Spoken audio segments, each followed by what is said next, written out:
Hello ជំរាបសួរលោកគ្រូថ្ងៃនេះខ្ញុំនឹងធ្វើការបង្ហាញអំពីប្រធានបទមួយដែលមានចំណងជើងថា redirection អញ្ចឹងចំណុចមុនដំបូងខ្ញុំធ្វើការបង្ហាញពី currently user អញ្ចឹងយើងត្រូវវាយពាក្យមួយ comment មួយមានឈ្មោះថា who am I អូខេអញ្ចឹងនេះគឺជាឈ្មោះរបស់ខ្ញុំសាមសុងអេងចំណុចបន្ទាប់គឺលោកគ្រូឲ្យបង្ហាញ all list in etc to show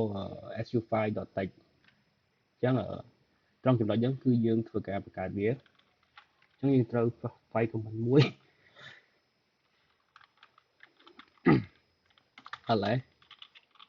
ទាំងជ្រូក su5.text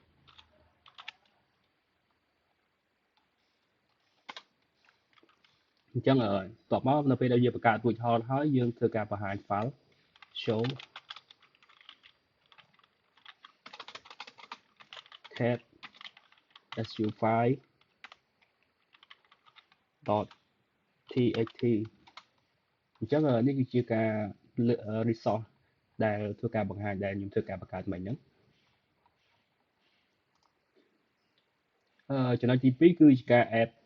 បន្ថែមនៅ2ទៀត2ដងអញ្ចឹងយើងធ្វើការបង្កើត2ទៀតមក ls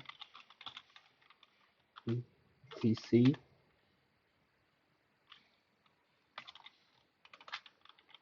su5.txt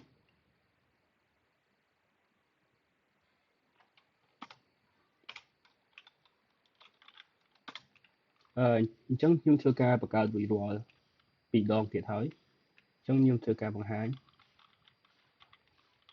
អញ្ចឹង comment ធ្វើការបង្ហាញយើងវាយពាក្យ cat su5.text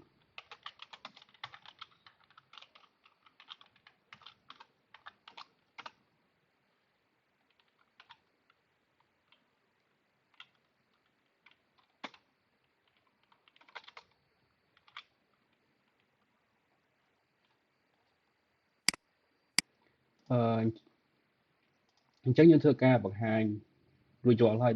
នៃការខ្ញុំការបង្កើតចំនួន2ដងបន្ថែមទៀតអញ្ចឹងមានន័យថាវាច្រើនជាងមុនទៀត